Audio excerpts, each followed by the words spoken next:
So the dark days are upon us, buddy. It is the middle of a lockout officially.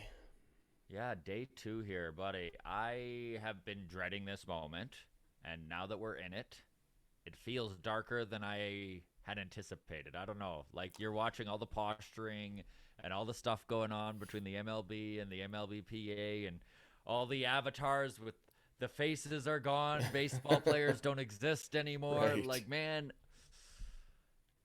I don't know how you're feeling about it, but what's really frustrating to me is I just truly see this as they're not even going to talk till February.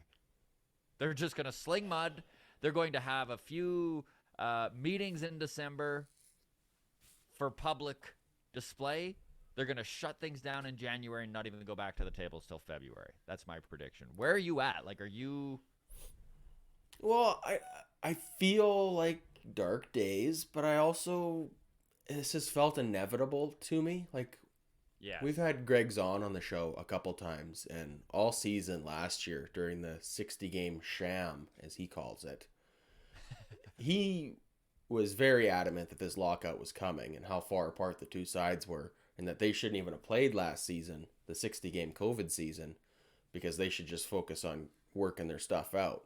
So that's been kind of wrinkling the back of my brain for the last For year and a 2 years. half, two Yeah. years. Yeah.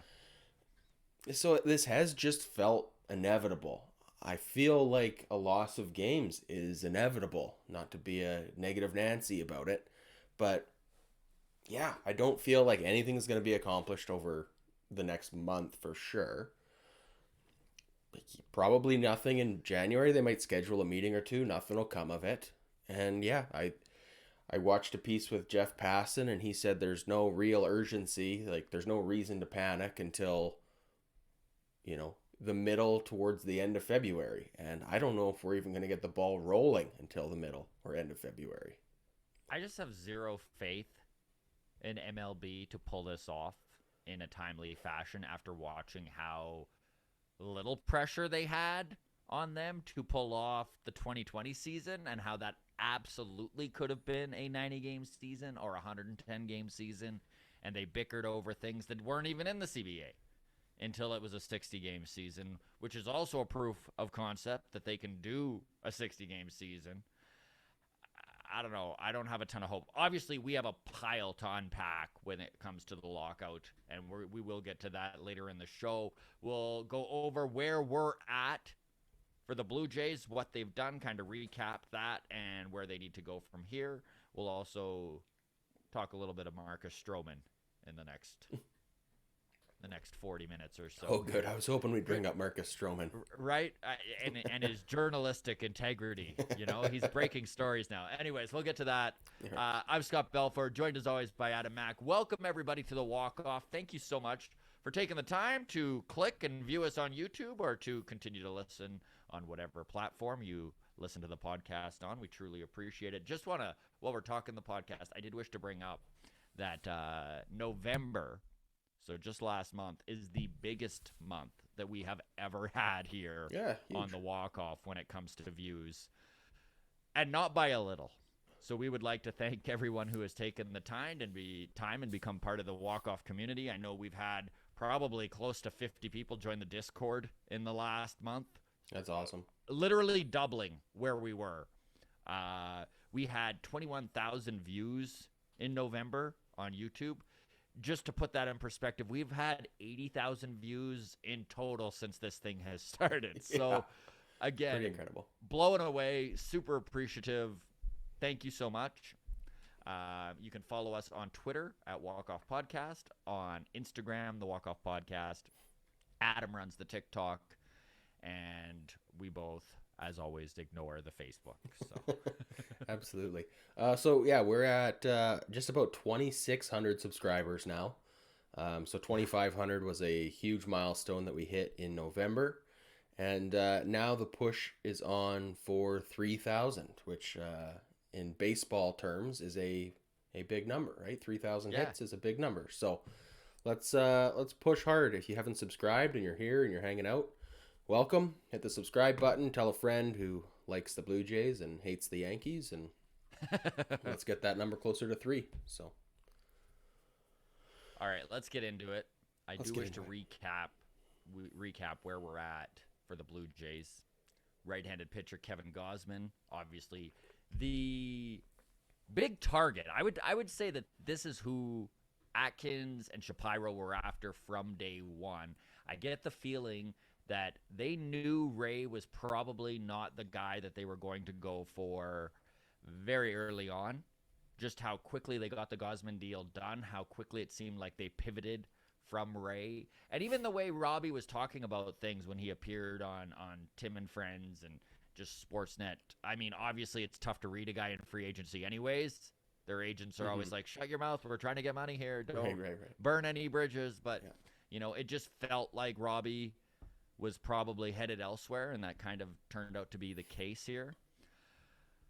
Kevin Gausman making friends in Toronto, though. He brought up, of course, that his MLB debut was at the Rogers Center, and he made a comment something along the lines of, I'd like to finish my career where I started it, which is a very cool thing to hear a guy say. Now, of course, $110 million is pretty convincing.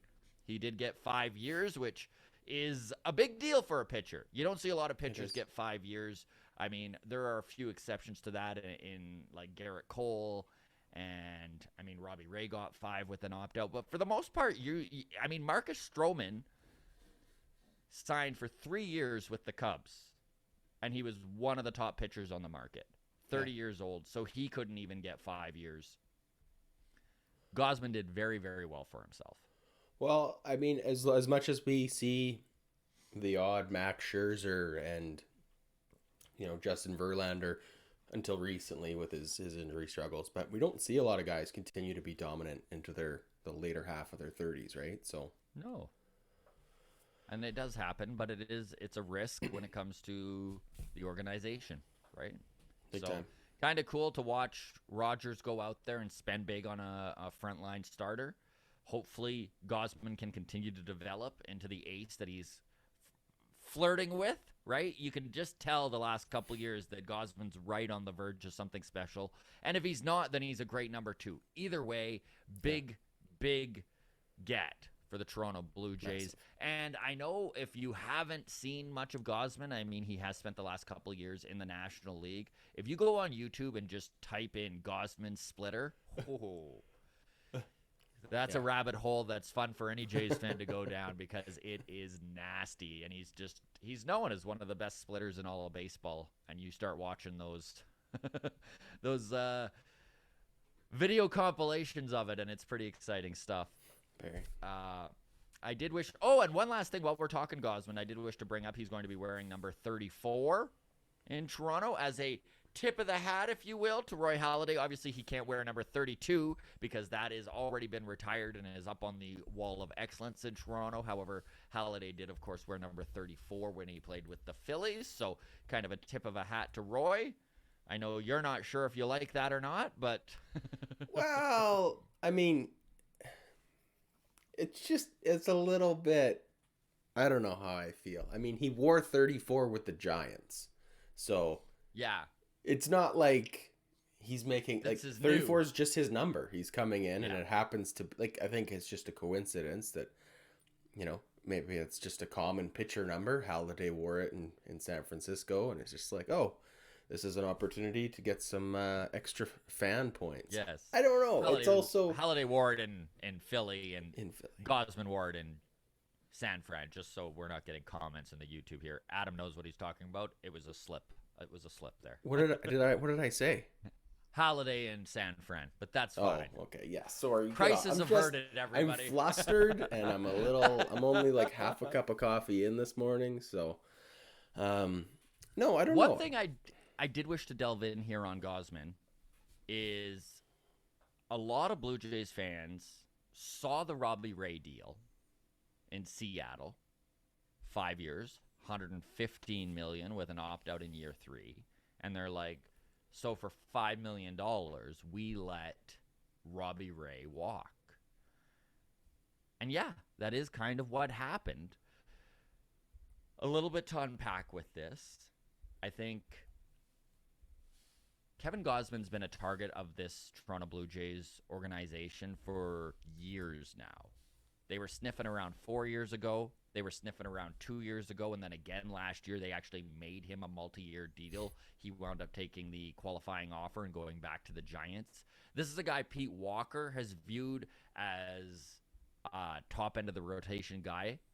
And I can't wait to see what Walker does when he gets there. I'm not saying Pete Walker is necessarily the pitcher whisperer, but for a guy to watch a guy from a distance for that long and try to entice them to come over to the Jays for that long, there's something there. I did wish to also bring up the fact that Robbie Ray had a compensation draft pick attached to him. Right. And I think it's the second round, so it's a higher end draft pick. Yep.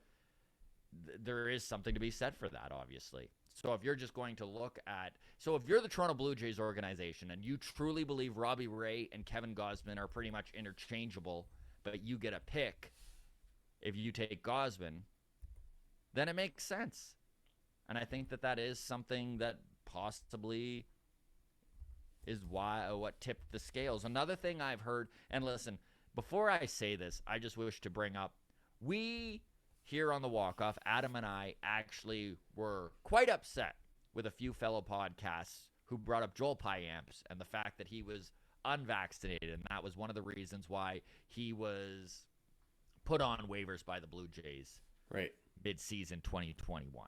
And then he actually, it caused such a stir that Payamps actually felt the need to take a picture of his vaccination card and put it online, which is really frustrating and such BS. So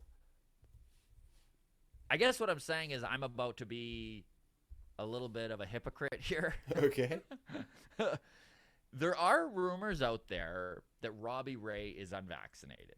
And the Canadian government did just come out in November and make a statement saying that as of January 15th, professional athletes no longer get an exemption to be in the country unvaccinated, where they can just get a test and continue to live their life normally. So now it's a big deal for the Toronto Blue Jays to make sure that the players that they're bringing in, that they're spending major money on, if you're going to spend $110, $115 million on somebody, that they're not going to have a big bump in the road that first year or so, or however long this freaking pandemic drags out for. It's just hurdles they don't wish to deal with. And if that's the case, then maybe that makes a lot of sense as to why they lean towards Gausman. If Ray is vaccinated, then our sincere apologies. This is all hearsay and Twitter rhetoric, but if that is the case, it does make sense as to why they lean towards Gausman. My stance is adamantly in the no comment section, so... Right. But, yeah, of course. Yeah. And it's not even fair to bring up, but it is rhetoric that's out there. So again, it's worth addressing. What's been your biggest surprise in the off season leading up to December 1st? Been the Texas Rangers? I would say how many signings there were and how much money these just in general shortstops have gotten. Yeah. So how much money? Let's get into this because this has been a huge offseason. How much total dollars was handed out in November? I think it was $1.9 billion. Isn't that absurd? It broke records. To like 24 guys. Yeah. Literally. There's like half a dozen guys are carrying like 1.5 billion of that pretty much. Yeah, there was 5 9-figure contracts handed out. 9 figures. That's 100 million plus. I mean, Corey Seager's third of $1 billion contract is insane. Big. It's so big, and I really can't wrap my head around him getting that much, and I really like Corey Seager, big lefty bat, guy who's great at shortstop, has put up numbers his whole career, has been very injury prone. I just was kind of envisioning, and we talked about this on the mailbag, I envisioned Carlos Correa getting that $325 million and then everyone falling in underneath of him. Whereas now it looks like if Correa gets signed, it's going to be for over $400 million.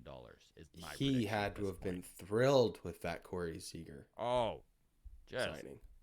Doing the wink and gun to the Rangers. Hey, yeah. Good word. I mean, even Marcus Simeon's contract of $175 million over 7 years is major stuff. I mean, the Texas Rangers themselves dished out between the $325 mil to Seager and the $175 mil to Simeon. $500 million. That's between two players. $500 million. And this is one thing I think we really do need to keep in mind as this lockout proceeds, because there is a lot of people talking that this is millionaires versus billionaires. And on some stances, that's obviously the case. But listen to what we just talked about with free agency. So $1.9 billion have been spent. $500 million of that is on two players. Total, it's all distributed through like 12 to 15 players. We need to actually, it is a minuscule amount. Keep in mind, there are obviously over 1,200 players in Major League Baseball. Every team has a 40-man roster, and every year you watch guys going up and down on that roster. So for every Max Scherzer, who's out there making more than the Pittsburgh Pirates in a season, there's everyone playing on the Pittsburgh Pirates, right? Like, that's a great take, Scott. it's just listen, I'm siding with the players. I always have sided with the players. I watch baseball to watch the players. I'm not in it to see Billy Beane do his magic money ball. Listen, I think that's what the movies and the books are for, right? Yeah, that's right. Like, there's something to be said for the analytics and the front offices and the inner workings of baseball. And obviously, we here on the Walk-Off find it very interesting. We talk it all the time. However, I'm not watching baseball to see how the Rays can penny pinch and use their bullpen. So there are problems in baseball, and I think this is one thing that is overlooked at times, is that there is there's a lot of poverty when it comes to the teams, right? And I don't mean actual poverty. I just mean, like, there are poor, to quote Moneyball, there are rich teams and there are poor teams, and then there's the Oakland A's, right? Like, so a floor in the new CBA, something that we could see, which would help everything out, right? I don't know. Like, I'm kind of rambling on here, but I just do wish to bring up for every Marcus Simeon that gets signed, there's 20 Kirby Sneeds, right? So. Yeah. I was listening to the Nothing Personal with David Sampson podcast this morning, and he brought up the fact that, which, by the way, great podcast. He's the former president of the Miami Marlins. Last time they won the World Series. Anyways, he's great. Like, for anybody that wants to know more like business details inside the baseball and what's going on. He pointed out the fact this morning that, like, MLB has a revenue sharing agreement in place, right? So teams like the Cleveland Guardians and the Miami Marlins and stuff, they receive a portion of the profits from teams like the Yankees and the Dodgers. And in the previous CBA, stipulation is that revenue share is required to be spent on improving the product, like improving their baseball product on the field, right? Which I guess was intended to mean you have to spend that on your payroll. They have not been doing that. They have been spending that money on, like, ballpark improvements and stuff like that. Yeah. Which is just like a huge, what do you call it, legal loophole that was left open. When a team like the Cleveland Guardians can get $42 million in revenue sharing from the Yankees and only spend $29 million on their entire player salary and then just justify it as, yeah, but we spent this much on upgrading the ballpark and improving the infrastructure and blah blah blah, right? Like that is not, I think, what the players would like to see. So I think like a salary cap with a ceiling as well as a floor, right, would be the biggest thing that would benefit all the players, right? And to go back to the shortstop market, I think this is one of the reasons we haven't seen Carlos Correa sign yet, is that there is a possibility of that luxury tax ceiling being raised. So Big currently, I think it's sitting at 207 or something around there. Yeah. So if it pushes up to 240, that really does open up guys like or organizations like the Dodgers and the Giants and the Yankees and even the Mets. And I mean, obviously the Mets aren't going to be in on Correa, but I'm just bringing up big market teams that all of a sudden can spend more. Even the Jays would be in that sort of realm, right? If the luxury tax goes up that much, maybe all of a sudden the Jays spending $200 million is something Rogers would consider. This is I mean, when it comes to Correa, I think that we saw it coming, him waiting until after the new CBA was in place. In fact, I didn't even see this many guys signing this many big deals until the CBA was negotiated. I'm shocked too. It kind of surprised me to watch guys like Simeon and Seager score such massive deals. Good on them.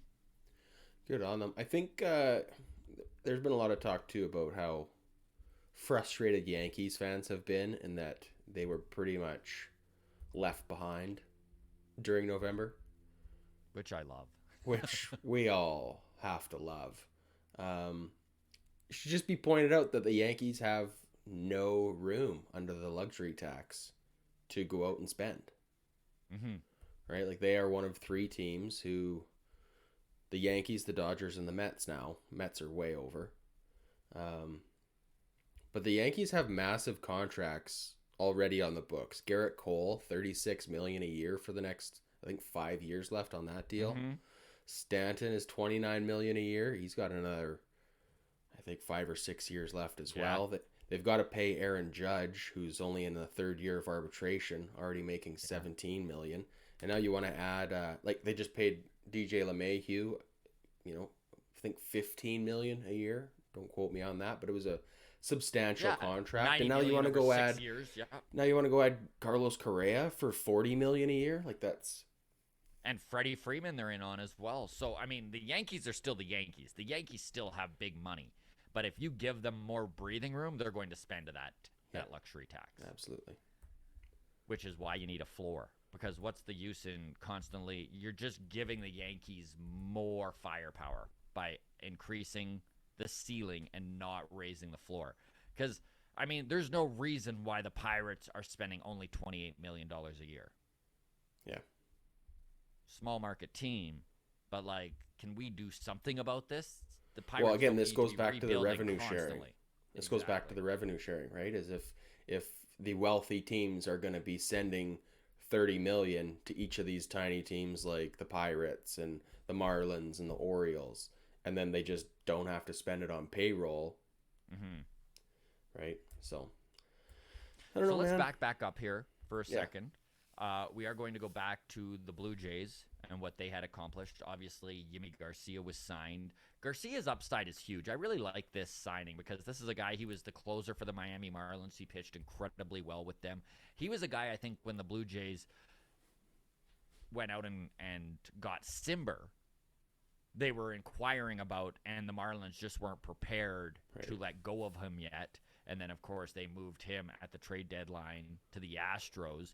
This is a guy, he mixes his pitches really well. He has a very good fastball. He averages 96 miles an hour. He touches 99 with that thing. He averages about 47% of his pitches are fastballs. 28% are going to be his slider, and it's a hard slider. He throws that around 91, 92. He's got a curveball. He's got a changeup that he mixes in there well. So this is a guy that I think that Pete Walker identified as a guy who could be a high leverage dude in the back end of this Blue Jays bullpen.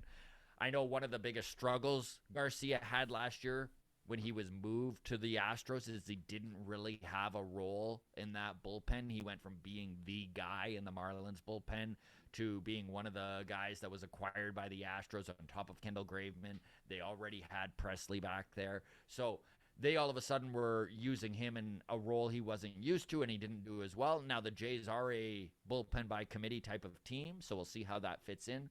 However, I think we will watch Romano slide into that closer role more permanently, or at least the highest leverage position, maybe not necessarily the ninth, and I think Garcia is going to slot in right after him. He'll kind of be, that high-end dude.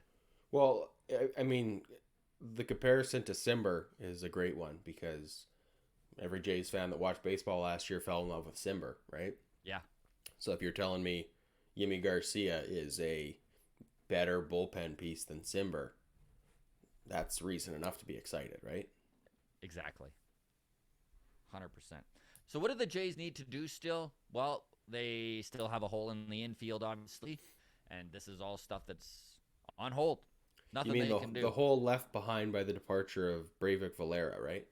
Right, that's right. That hole? Okay. How do we fill the hole of Valera? I do think the Blue Jays are going to make another move to get a left-handed pitcher in this starting rotation.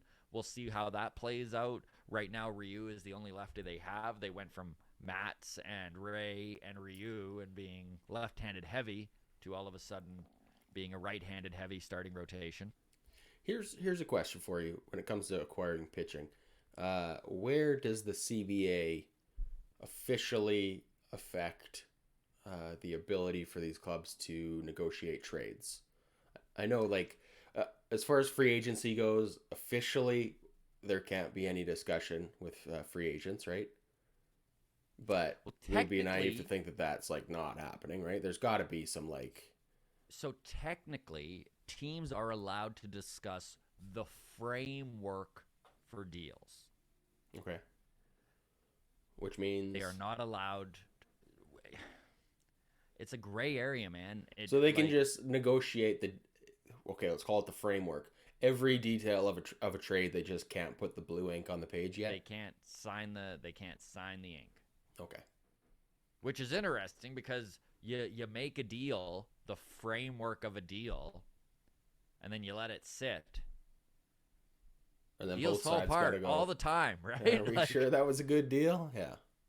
So this is one of those things where I think once the CBA is renegotiated, we are going to see just complete chaos. Deals being made. Right.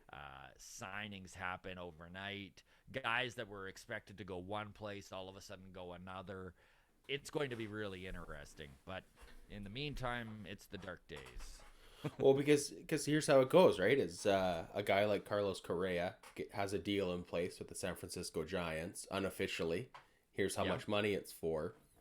CBA gets signed, and then in that 24-hour window, the Mets realize, oh, the luxury tax went up. Here's what the offer is for Correa. Let's go tack an extra $2 million a year on it and bring him this way.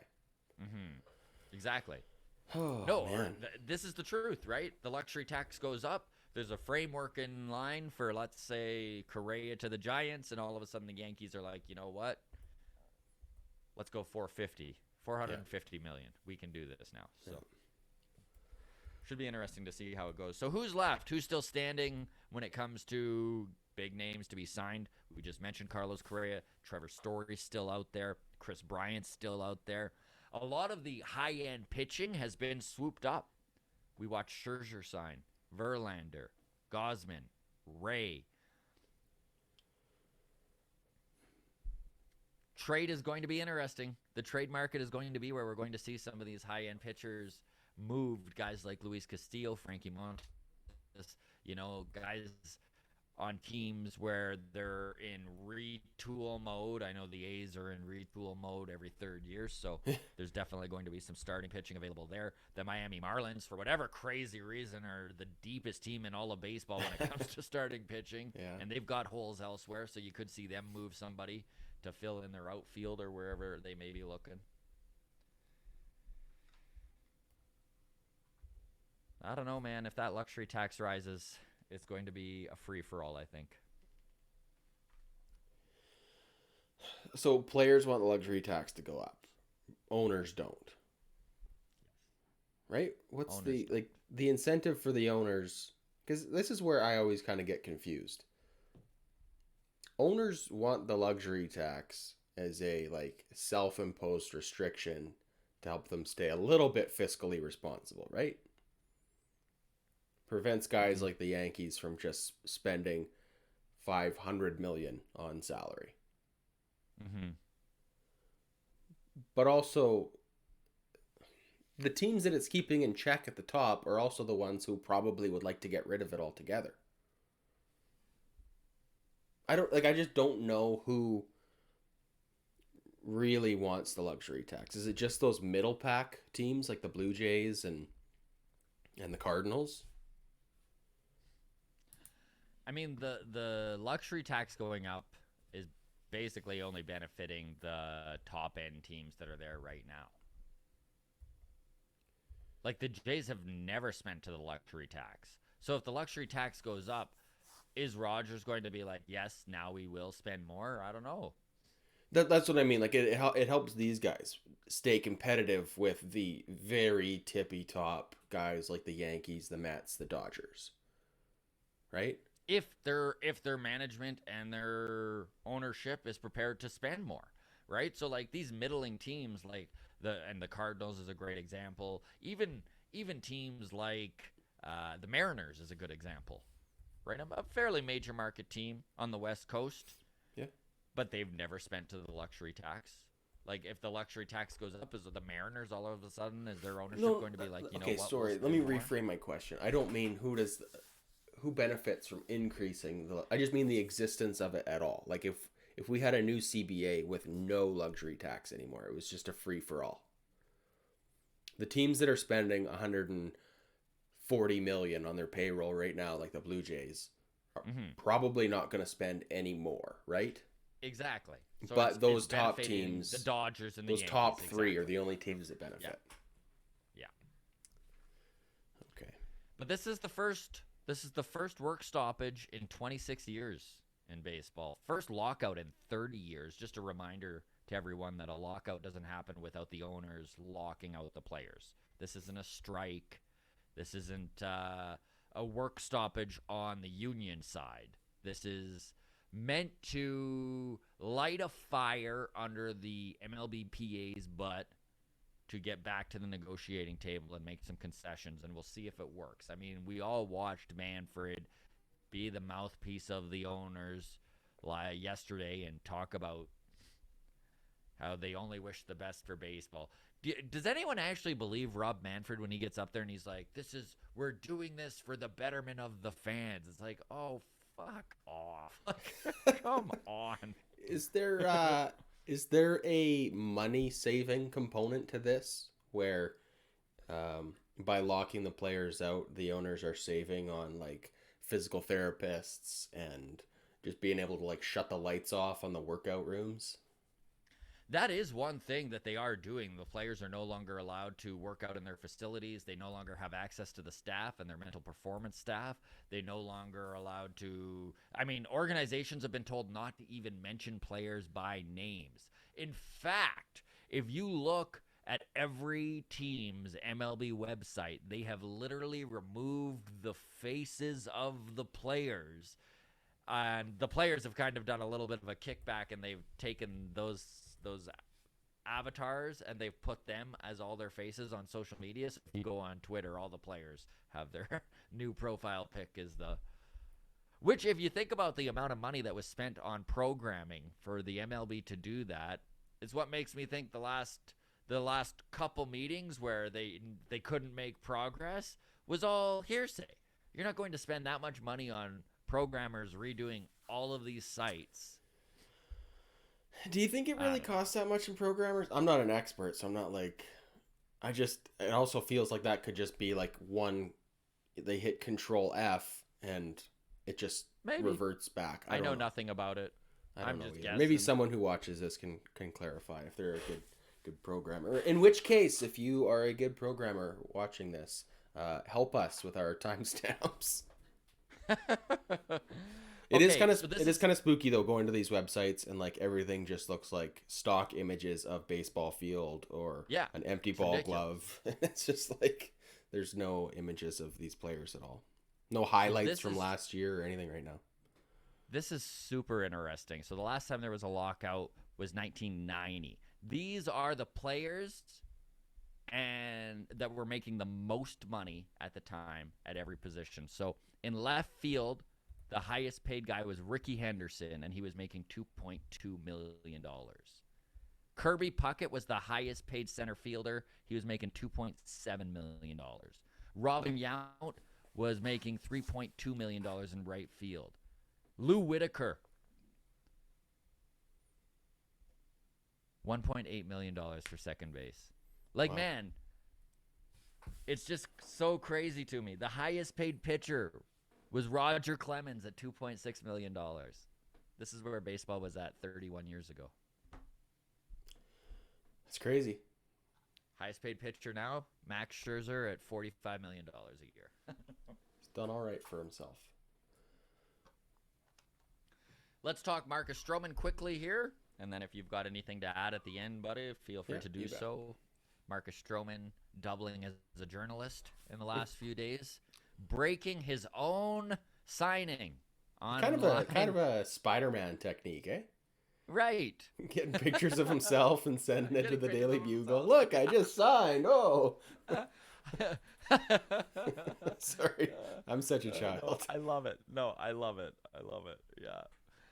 Marcus Strowman goes online on Twitter and announces that he's going to the Cubs. He actually signed a decent deal there. I think it's average of $23 million a year over 3 years. So he's getting paid probably less than everyone expected, but he's a bit of a mouthpiece. So maybe that brought his value down a little bit.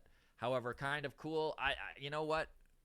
Sometimes Marcus Strowman comes across as arrogant, and it can rub me the wrong way and rub people the wrong way. However, I thought it was very cool to watch him break this news. You know? Yeah. Take it out of the hand of the sports journalists, and just it was funny to watch like John Heyman and Jeff Passan be like, Marcus Strowman to the Cubs per Marcus Strowman. That's cool. Yeah. All right, brother. Anything to add here? I just want to quickly mention we were supposed to be interviewing Blue Jays prospect Hagen Danner yesterday. Yes. Unfortunately, I did have some family stuff that I had to deal with, so we had to push it back, I think, to next week. But we do have a post up on our community tab on our YouTube page where we are taking